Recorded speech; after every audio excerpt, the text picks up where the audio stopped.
Hello everyone, welcome back to the MontanaSports.com Frontier Conference Coaches Show, where Week 2 now in the books and all 8 of your programs from across the Frontier Conference League now in action. Of course, we saw 3 of the 4 top 25 teams and a bit of showdown rivalry games this past week, where it starts with number 6, the two-time defending Frontier Conference champion Montana Tech Orediggers, who took down rival Carroll College in a Thursday night showdown. 45-28 as the Orediggers ran away from the Fighting Saints in the second half. Dominance in that Thursday night game.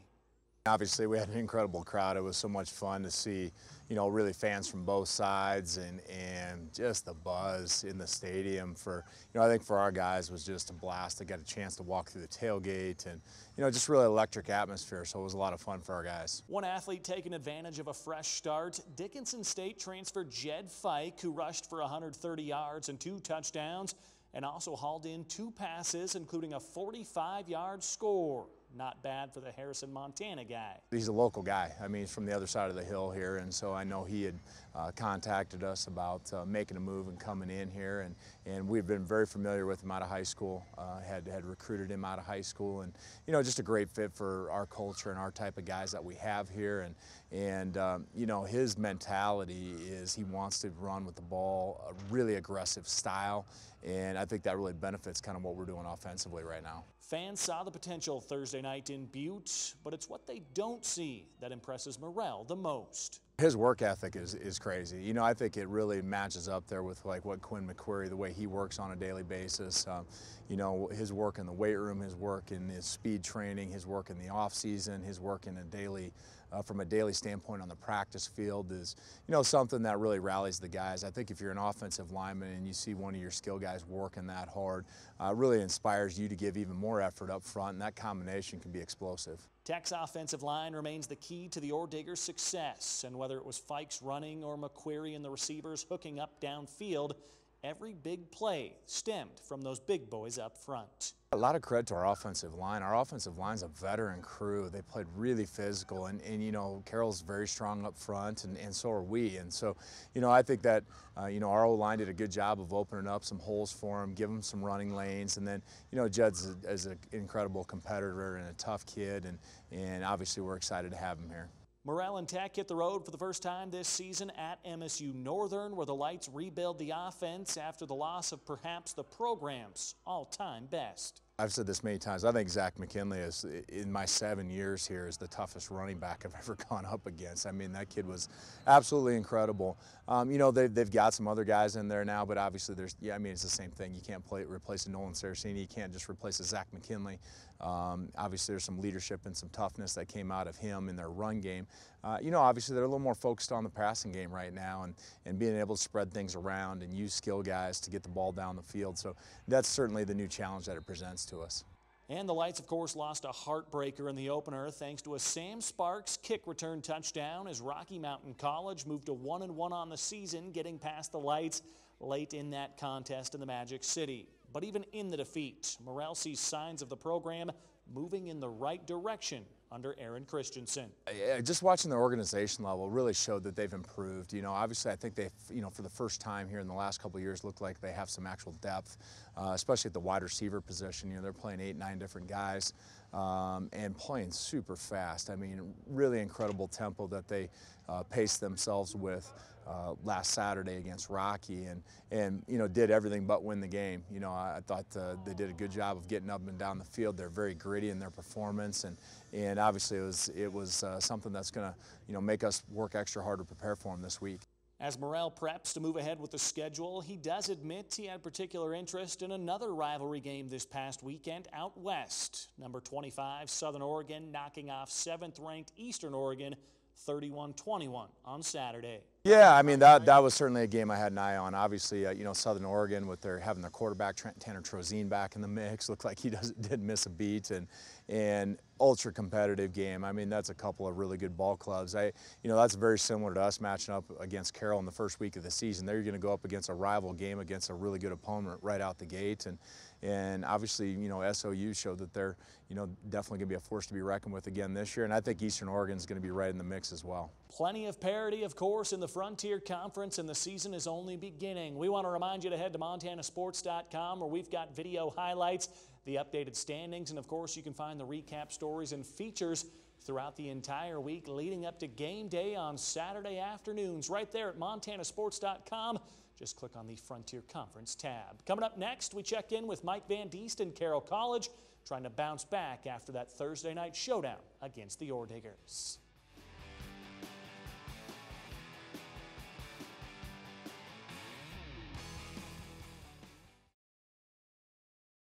For Carroll College, Thursday night was a disappointing finish to what started as a promising first half. The Fighting Saints offense scored first and were tied with number 6 Montana Tech 21-21 at halftime, leading Mike Van Diest to see flashes of potential from the Fighting Saints. Well, I liked our game plan on both sides of the football first half. I mean, we gave up a couple big plays. Obviously, the touchdown, a 70-yard play after we took the lead 7-0 was kind of a backbreaker, but we came back, fought back, even going down 14-7. And then they got us in man coverage, and our linebacker kind of got caught in all the wash coming underneath and didn't get picked, but he had to avoid a few guys, and it was a great call by them. They knew what we were in with the one high look. But I thought we did some good things defensively. We got them in the 3rd and long. We had some great pass breakups. We didn't have the pressure we would have liked to have had offensively. I thought we came out running the football great. I thought Ryan Walsh and Major Ali did a good job running 4, 5, 6, 7 yards. Walsh out of the backfield, they didn't have an answer for. He did a great job there, and Eric Dawson had a tremendous first half. Eric Dawson was the biggest bright spot, hauling in 5 receptions for 97 yards and a touchdown, as well as taking a direct snap for a 15-yard rushing score. Former Great Falls CMR standout adds another dimension to Nick Howlett's offense. I think Nick does a great job utilizing the talent that he has on offense, and Eric's a guy we can move around. He's carried the ball in the past, maybe kind of all of Bubba Bartlett before, but he's got tremendous hands, and the thing I was so impressed with him this fall camp was his blocking, and that's going to be a big plus for us down the road to help us when we want to run the football. But to put him and Phone out there on the field together, I think it's going to be it's not a nightmare for other defenses, but it's going to give their defensive coordinators something to think about throughout the course of the season.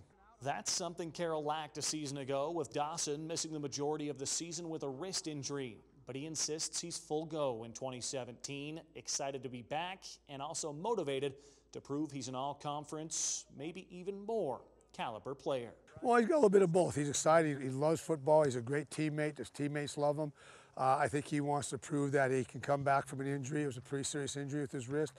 Sometimes those things don't heal, but he's showing that he can do it, and he's playing with great intensity right now, maybe more than he ever had, except when he was a linebacker for me about 3 years ago. I thought he was pretty good there too. Van Diest's defense certainly isn't lacking star power, and despite the defeat, the play that left everyone talking was this loaded hit from former Helena High product McBride Gulls that brought back flashbacks of Brian Strobel in the secondary. That's why we recruited McBride. He can be a difference maker back there. He and Tucker Johnson are a great 1-2 punch, and I think McBride is getting a sense of where he needs to be in terms of his on-the-field position, where his eyes go. He's not just jumping routes for the sake of jumping routes. He's settling his feet down. He read it perfectly, and it was a great break on the ball. And, you know, he had, I think, 3 pass breakups. His style of play I thought was great on Thursday night. He and Tucker both, as we expect, to come up and really do a good job of supporting the run. But despite the big plays, Thursday went down as another loss for the Fighting Saints, dropping the program to 8-13 in the past 3 seasons, something that doesn't sit well with the captains, who are hoping to turn things around this fall. They're very disappointed. You know, they wanted a better showing. This was a big stage, and we're playing the 6th-ranked team in the nation and Frontier Conference champion from 2 years in a row, and we didn't play well the second half, and I think the first half we played well. The second half I think we're embarrassed a little bit in terms of how we could play so well and then how we can go 180 the opposite way. It's the first game of the season. They know a lot of things can happen. They're excited to be back out here again, and I think it's great to be back home this weekend. Van Diest welcomes Jason Petrino and Rocky into Nelson Stadium Saturday for the Saints home opener, where the Battling Bears ride the momentum from that fantastic finish over MSU-Northern. Well, they're doing a good job with their personnel. They've got almost a complete makeover on offense. Melby didn't play much against us last year a little bit. Certainly he had a great game last week with 140, 150 yards rushing. The quarterback has some great weapons out there at receiver, but they got a couple tight ends, number 82 and number 9. Number 9 didn't play last week. He's going to play this week. They put both of them out there and they spread them out. They'll put them in wide out positions. They put a lot of stress on your defense because they got the same personnel, but they can go spread offense. And so we got to be able to play the run game when those tight ends come in tight. We got to be able to play the pass game and be able to match up with our linebackers on those big tight ends. So defensively, they've always been good. They do a lot of things well. I think they do a great job coverage-wise and try to match up against your personnel. And hopefully we'll be a little bit better. You know, Troy Arnson didn't play last week. If he plays this week, that gives us another weapon. Call it cliche, that home field advantage, but Nelson Stadium has hosted some historic games and Hall of Fame athletes over the years, and that's something Van Diest, the staff, and players will not take lightly. Our kids know what the stadium means. They know what great fans we have across the state. Their families are going to be here, but if we can get that hell in a crowd out here and some of the surrounding areas, I think these people will be impressed with what these players do. And these players are great young men. And when you look at the Arnstons, the Galts, the kids that have played here, you know, those are the type of guys that we want to be able to showcase the Carroll College football, and they will not be disappointed Saturday.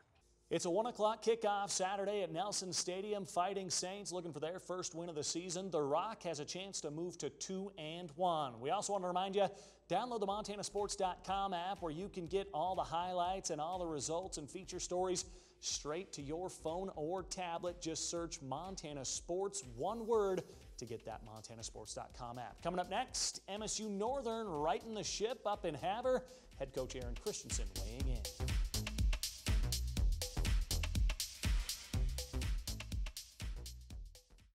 Earlier in the show, we heard Montana Tech head coach Chuck Morrell giving praise to MSU-Northern for taking all the steps in the right direction under third-year coach Aaron Christensen. And despite that heartbreaking defeat at Rocky Mountain College in the 2017 season opener, Christensen believes the lights are certainly headed the right way.